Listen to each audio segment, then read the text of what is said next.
हरे कृष्णा। आप सभी का हमारे चैनल आध्यात्मिक सागर में हार्दिक स्वागत है।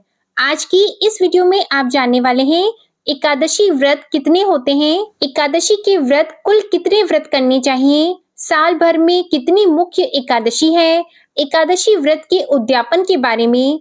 यदि आप सभी एकादशी का व्रत नहीं कर पाते हैं तो किन किन एकादशी का व्रत आप कर सकते हैं। एकादशी व्रत से जुड़े हुए जितने भी नियम हैं, जैसे कि एकादशी के व्रत में क्या खाना चाहिए, क्या नहीं खाना चाहिए, उद्यापन कब और कैसे करना चाहिए, ये सारी जानकारी आज की इस वीडियो में आपको मिलेगी। उससे पहले आप सभी से अनुरोध है कि आप हमारे चैनल को अभी सब्सक्राइब कर लीजिएगा और हमारे चैनल पर आपको हर एकादशी व्रत की, चाहे वो कृष्ण पक्ष की हो या शुक्ल पक्ष की एकादशी हो, उसकी तिथि, शुभ मुहूर्त और व्रत कथा के साथ पूजा विधि की संपूर्ण जानकारी समय से पहले ही मिल जाएगी। अगर आपने हमारे चैनल पर एक बार भी इन वीडियोस को अभी तक नहीं देखा है तो आपसे अनुरोध है कि आप इन वीडियोस को जरूर देखिएगा।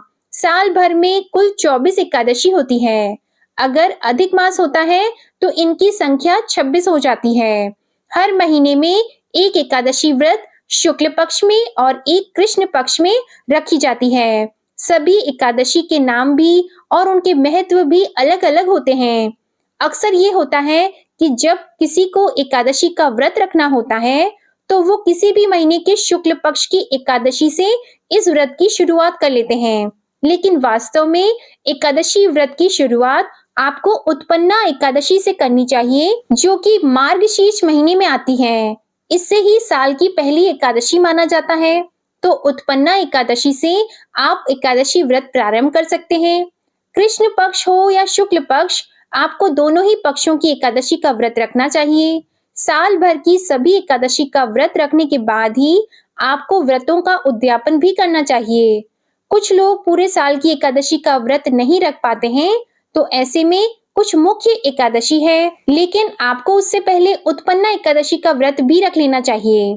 वैसे तो सभी एकादशी व्रत अपने आप में बहुत ही महत्वपूर्ण होती हैं, लेकिन फिर भी कुछ विशेष एकादशी होती है, जैसे पुत्रदा एकादशी साल में 2 बार आती है, एक सावन के महीने में, एक पौष के महीने में। तो जो लोग भी संतान सुख की इच्छा रखते हो या पुत्र प्राप्ति की कामना रखते हो, तो ऐसे लोगों को पुत्रदा एकादशी का व्रत रखना चाहिए। विजया एकादशी, पाप मोचिनी एकादशी, जिसे रखने से हर प्रकार के पापों का नाश हो जाता है, और निर्जला एकादशी, देवशयनी एकादशी, देव उठान एकादशी, जो कि कार्तिक मास के शुक्ल पक्ष की एकादशी होती है।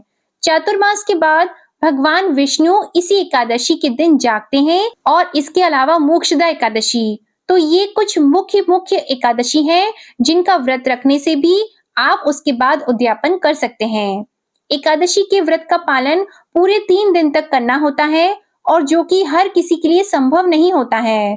और भगवान श्री कृष्ण भी कहते हैं कि इस घोर कलयुग में हर किसी से कुछ न कुछ पाप अवश्य होता है। इन पापों के नाश करने के लिए मनुष्य को अपने जीवन में एक बार सभी एकादशियों का व्रत अवश्य ही रखना चाहिए। एकादशी व्रत के नियमों का पालन दशमी तिथि से प्रारंभ हो जाता है। दशमी तिथि को किया गया भोजन शुद्ध सात्विक होना चाहिए। दशमी तिथि को सूर्यास्त के बाद किसी भी प्रकार का अन्न ग्रहण नहीं किया जाता। तुलसी दलों को भी दशमी तिथि के दिन सूर्यास्त होने के पहले ही तोड़कर रख लेना चाहिए।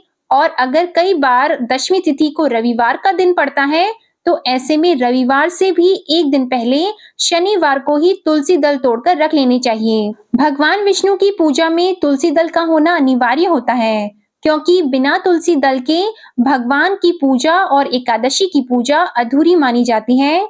भगवान विष्णु अपना कोई भी भोग बिना तुलसी दल के स्वीकार नहीं करते हैं। यही कारण है कि एकादशी के व्रत में तुलसी दलों का प्रयोग अनिवार्य होता है। दशमी तिथि को आप रात के समय जमीन पर साफ सुथरा बिस्तर बिछाकर सोएं। इसके अलावा एकादशी के दिन सुबह जल्दी उठकर आपको स्नान करके सूर्य देवता को जल अर्पित करके हाथ में जल या पुष्प लेकर व्रत रखने का संकल्प लेना होता है। और क्योंकि एकादशी के व्रत 2 तरह से रखे जाते हैं, निर्जला एकादशी के दिन तो अन्न और जल दोनों का ही त्याग किया जाता है। इसके अलावा साल भर में जितनी भी एकादशी आती है, उसमें आप जल का सेवन कर सकते हैं, लेकिन कुछ लोग जल और अन्न दोनों का ही त्याग एकादशी के व्रत में करना चाहते हैं, तो ये आपकी श्रद्धा है, आपके सामर्थ्य है। आप चाहें तो जल का भी त्याग करें, नहीं तो कोई अनिवार्य नहीं है कि निर्जला एकादशी के अलावा आप जल का त्याग करें। एकादशी के व्रत में अन्न का त्याग करना अनिवार्य होता है। चावल का पूरी तरह से त्याग किया जाता है। चावल या चावल से बनी हुई किसी भी वस्तु का प्रयोग उस घर में नहीं होना चाहिए जहां पर एकादशी का व्रत रखा जाता हो या एकादशी के नियमों का पालन किया जाता हो। एकादशी का व्रत रखने वाले व्यक्ति को ना तो इस दिन अन्न ग्रहण करना चाहिए और ना ही इस दिन अन्न का दान करना चाहिए। अगर एकादशी के दिन आपके द्वार पर कोई याचक आ जाए तो आप उसे अन्न का दान देने से भी बचें। आप एकादशी के अलावा कभी भी अन्न का दान कर सकते हैं। अन्न के अलावा आप जो भी याचक आता है आप उन्हें फल दान कर सकते हैं, दूध या दूध से बनी हुई वस्तुओं का दान दे सकते हैं, वस्त्रों का दान कर सकते हैं, उन्हें दक्षिणा दे सकते हैं, लेकिन अन्न का दान देने से आप बचें। कुछ खास नियम महिलाओं या कन्याओं के लिए भी बताए गए हैं, जैसे कि एकादशी के व्रत में महिलाओं या कन्याओं को सर से स्नान नहीं करना चाहिए, बालों को नहीं धोना चाहिए। इसके बजाय आप एकादशी के एक दिन पहले ही अपने सिर को धो लें और इस दिन दातुन का प्रयोग भी नहीं किया जाता है, केवल पानी से कुल्ला कर लेना चाहिए। 10 या 12 बार कुल्ला करके आप अपना मुंह साफ कर सकते हैं और एकादशी के दिन किसी भी प्रकार का मांस आहार, लहसुन, प्याज का सेवन आपके घर में न तो होना चाहिए, ना ही ऐसा भोजन बाहर से आना चाहिए। एकादशी के दिन तुलसी के पौधे में जल अर्पित नहीं किया जाता है, केवल धूप दीप जलाया जाता है।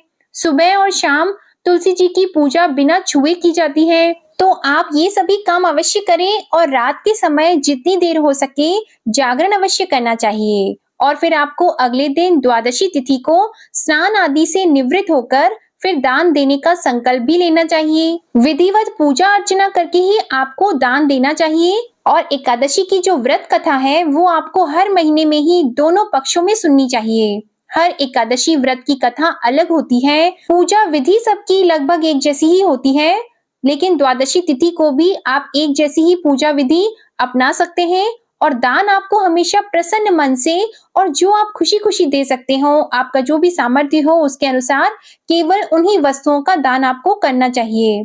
अब बात आती है कि एकादशी के व्रत में आपको क्या खाना चाहिए और क्या नहीं खाना चाहिए।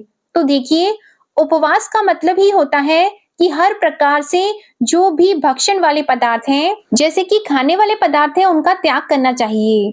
यही कारण है कि एकादशी के व्रत में कुछ भी नहीं खाना चाहिए। यदि हो सके तो कुछ भी ना खाएं, केवल पानी का ही सेवन करें। आप चाहें तो एक बार ले सकते हैं, यदि हो सके बहुत ज्यादा जरूरत है तो आप केवल नींबू पानी पी सकते हैं, लेकिन आपको कुछ भी खाने से बचना चाहिए। फिर भी जो लोग शारीरिक रूप से स्वस्थ ना हो, एकादशी व्रत रखने की आपकी इच्छा हो, तो आप ऐसे में शाम की पूजा करने के बाद फलाहार ले सकते हैं, जिसमें आप कोई भी मौसमी फलों का जूस ले सकते हैं, फल भी ले सकते हैं। एकादशी के दिन शहद का सेवन करने से आपको बचना चाहिए और इस दिन आप ड्राई फ्रूट्स ले सकते हैं। इन सब के अलावा एकादशी के दिन नमक का सेवन भी नहीं किया जाता है। बहुत से लोग एकादशी के व्रत में भी फलाहार में तरह तरह के व्यंजन खाते हैं, तो ऐसा नहीं करना चाहिए। कम से कम एकादशी के व्रत में आपको इन सब बातों से बचना चाहिए। द्वादशी तिथि को आप किसी भी प्रकार का शुद्ध सात्विक भोजन कर सकते हैं। अक्सर लोगों के मन में एक प्रश्न होता है कि द्वादशी तिथि को जब हम भोजन करते हैं, सुबह का भोजन हम करने के बाद क्या शाम को हम लहसुन प्याज वाला भोजन कर सकते हैं? तो देखिए, जैसा कि हम सभी जानते हैं कि एकादशी व्रत में 3 दिन तक नियमों का पालन करना होता है। जिस तरह से आपने एकादशी के दिन नियमों का पालन किया है, उसी तरह से दशमी तिथि को और द्वादशी तिथि को भी करना होता है। द्वादशी तिथि को भी आपको किसी प्रकार का अशुद्ध भोजन नहीं करना है। एक बात का आपको और ध्यान रखना है कि द्वादशी तिथि को यदि कोई भी याचक आ जाए तो उसे बिल्कुल भी खाली हाथ आपको नहीं लौटाना चाहिए। सुबह और शाम भोजन कराना चाहिए। व्रत खोलते समय आप तुलसी दल से, जल से, फलों से, पंचामृत से या दूध और दही से अपना व्रत खोल सकते हैं। इस दिन चावल से भी व्रत का पारण किया जाता है। वैष्णव जन चावल और दही से भी उसका भोग पहले भगवान को लगाते हैं, तुलसी दल अर्पित करते हैं, उसी से अपना व्रत भी खोलते हैं। तो ये थी एकादशी व्रत के नियमों की जानकारी। दशमी तिथि से लेकर द्वादशी तिथि तक आपको क्या करना चाहिए। द्वादशी तिथि को तुलसी जी के पौधे में जल भी आपको अर्पित करना चाहिए, क्योंकि एकादशी के दिन तुलसी जी को जल अर्पित इसलिए नहीं किया जाता है क्योंकि तुलसी माता भी इस दिन निर्जल और निराहार रहकर एकादशी का उपवास करती हैं। एकादशी व्रत हमेशा जब आप पहली बार रखते हैं तो संकल्प लेकर ही रखना चाहिए। कुछ लोग एक साल के लिए 24 एकादशी या किसी भी प्रकार से आप जैसी भी एकादशी का व्रत रखना चाहते हो, जैसे कि कई बार लोग केवल शुक्ल पक्ष की ही एकादशी का व्रत रखते हैं, कुछ केवल कृष्ण पक्ष की ही, तो कुछ केवल मुख्य मुख्य एकादशियों का ही व्रत रखते हैं। तो उसी प्रकार का संकल्प आप जब पहली बार एकादशी का व्रत रखते हैं तब जरूर लेना चाहिए। बिना संकल्प लेकर किया गया कोई भी व्रत उपवास पूर्ण फलदायी नहीं होता है, ये बात आपको ध्यान रखनी चाहिए। तो एकादशी व्रतों की संख्या का संकल्प आपको लेना होता है। हर एकादशी व्रत में अपने कुल, अपने नाम, अपने गोत्र का नाम लेकर और जिस एकादशी का व्रत आप रखना चाहते हैं, इस मास की एकादशी का या जिस पक्ष की एकादशी का व्रत आप रखते हैं, उसका भी संकल्प आपको लेना चाहिए। फिर जब आप उद्यापन की बात करते हैं तो देखिए उद्यापन आपको कब करना चाहिए। जैसे कि अगर आपने सभी एकादशी का व्रत रखा है तो आप किसी भी महीने की शुक्ल पक्ष की एकादशी में वैसे तो उद्यापन कर सकते हैं, लेकिन जैसे उत्पन्ना एकादशी से व्रत प्रारंभ किए जाते हैं उसी तरह से उद्यापन भी एक निश्चित तिथि पर ही आपको एक निश्चित एकादशी पर ही करना चाहिए। प्राचीन महाभारत काल में एकादशी उद्यापन की विधि के बारे में पूछते हुए एक बार धर्मराज युधिष्ठिर ने भगवान कृष्ण से पूछा कि हे कृपानिधि, एकादशी व्रत का उद्यापन कैसे होता है, उसे आप कृपा करके मुझे उपदेश दीजिए। तब भगवान श्री कृष्ण ने कहा कि हे धर्मराज, उद्यापन के बिना कष्ट से किए हुए व्रत भी निष्फल हो जाते हैं, सो मैं तुम्हें उसकी विधि बताता हूँ। देवताओं के प्रबोध समय में ही एकादशी का उद्यापन करना चाहिए, विशेषकर मार्गशीर्ष के महीने में, माघ के महीने में या फिर माघ शुक्ल एकादशी के दिन उद्यापन करना चाहिए।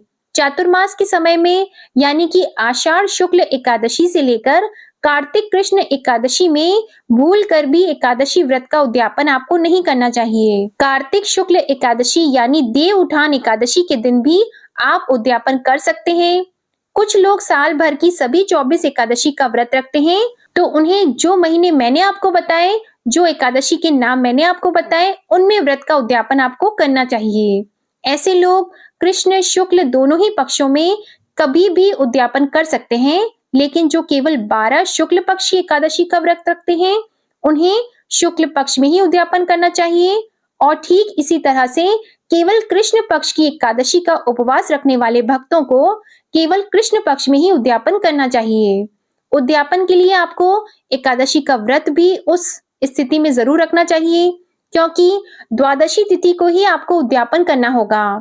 तो इसके लिए उद्यापन वाले दिन जैसे पहले तो आपने एकादशी का उपवास रखा और द्वादशी तिथि को जब आप उद्यापन करेंगे तो उस दिन आपको हवन भी करना होगा। ब्राह्मणों को अपनी क्षमता के अनुसार दान, दक्षिणा या भोजन जरूर कराना चाहिए, क्योंकि बिना ब्राह्मणों को संतुष्ट किए किसी भी व्रत का उद्यापन अधूरा होता है। विष्णु भगवान को पीले रंग अत्यंत प्रिय होते हैं, तो पीले रंग की वस्तुओं का प्रयोग इस दिन खासकर करें।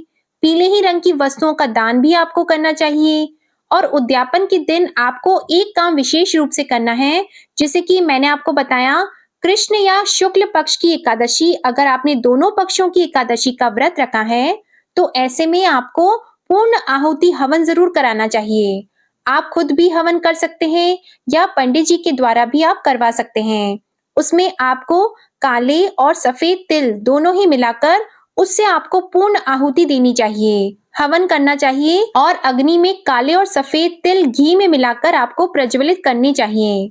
जो केवल शुक्ल पक्ष की एकादशी का व्रत रखते हैं उन्हें सफेद तिलों से ही पूर्ण आहुति देनी चाहिए। खीर से आप पूर्ण आहुति दे सकते हैं। एकादशी को खीर नहीं बनाई जाती है, चावल का प्रयोग वर्जित होता है। और जो केवल कृष्ण पक्ष की एकादशी का व्रत रखते हैं उन्हें केवल काले तिलों से ही पूर्ण आहुति देनी चाहिए। ये काम आपको उद्यापन के दिन अवश्य ही करना होता है। बाकी बहुत ज्यादा कठिन विधि नहीं है। आपने जैसे भी एकादशी के व्रत रखे हैं उसी प्रकार से आप व्रत रखकर द्वादशी तिथि को उद्यापन करें। उद्यापन आपको शुभ मुहूर्त में ही करना चाहिए। जो भी एकादशी का व्रत पड़ता है तो उसके अगले दिन जो तिथि है वो द्वादशी तिथि है, उसमें जो व्रत पारण का शुभ मुहूर्त होता है उसी मुहूर्त में आपको अपना व्रत भी खोल लेना चाहिए और उद्यापन भी तब तक आपको कर लेना चाहिए। जो भी हवन इत्यादि है वो आपको शुभ मुहूर्त में ही करने होते हैं। उद्यापन के दिन आप किन किन वस्तुओं का दान विशेष रूप से कर सकते हैं? तो देखिए, क्योंकि भगवान विष्णु जी की पूजा का दिन है तो आप भगवान विष्णु की मूर्ति का दान किसी मंदिर में कर सकते हैं, या भगवान विष्णु को पहनाए जाने वाले वस्त्र और आभूषण आप किसी मंदिर में दान दे सकते हैं। इसके अलावा ब्राह्मण देवता को धोती कुर्ता, ब्राह्मण जी की पत्नी के लिए आप वस्त्र आभूषण साड़ी वगैरह दे सकते हैं। और सर्दियों में यदि आप उद्यापन करते हैं तो आप गर्म वस्त्रों का भी दान कर सकते हैं। गर्म शॉल, स्वेटर इत्यादि ये सभी चीजें आप दे सकते हैं। इन सब के अलावा आप मंदिर में काम आने वाली वस्तुओं का भी दान कर सकते हैं। मंदिर में आप कालीन वगैरह, कुश का आसन, पूजा पाठ की वस्तुएं, पुराणों की वस्तुएं, बर्तन, इन सब का दान आप कर सकते हैं। तुलसी जी का पौधा, शालिग्राम भगवान जी को मंदिर में स्थापित कर सकते हैं। और यदि आप उद्यापन करते हैं तो आप अपने आसपास की कुछ सुहागिन महिलाओं को, जैसे कि 5, 7 या जितने भी आपका सामर्थ्य हो, आप उन्हें एक सुहागिन महिला को बुलाकर उद्यापन कर सकते हैं। उसमें आप उन्हें सुहाग की सामग्री भी दे सकते हैं। साथ में यदि पुराण की कथाएं वो पढ़ती हो या धार्मिक पुस्तकें पढ़ती हो, जैसे कि व्रत कथाएं जो किताबें आती हैं, आप उनका भी दान इस दिन आप कर सकते हैं। तो जो देव उठान एकादशी होती है उस दिन आप किसी भी व्रत को प्रारंभ भी कर सकते हैं। उस दिन आप किसी भी एकादशी व्रत का उद्यापन भी कर सकते हैं। तो ये थी जानकारी एकादशी व्रत के उद्यापन से संबंधित। अगर आपको ये जानकारी पसंद आई हो तो प्लीज वीडियो को लाइक करके हमारे चैनल पर हर महीने दोनों पक्षों में जो एकादशी तिथि आती है उनकी संपूर्ण पूजा विधि की जानकारी का वीडियो भी हमारे चैनल पर देखना मत भूलिएगा।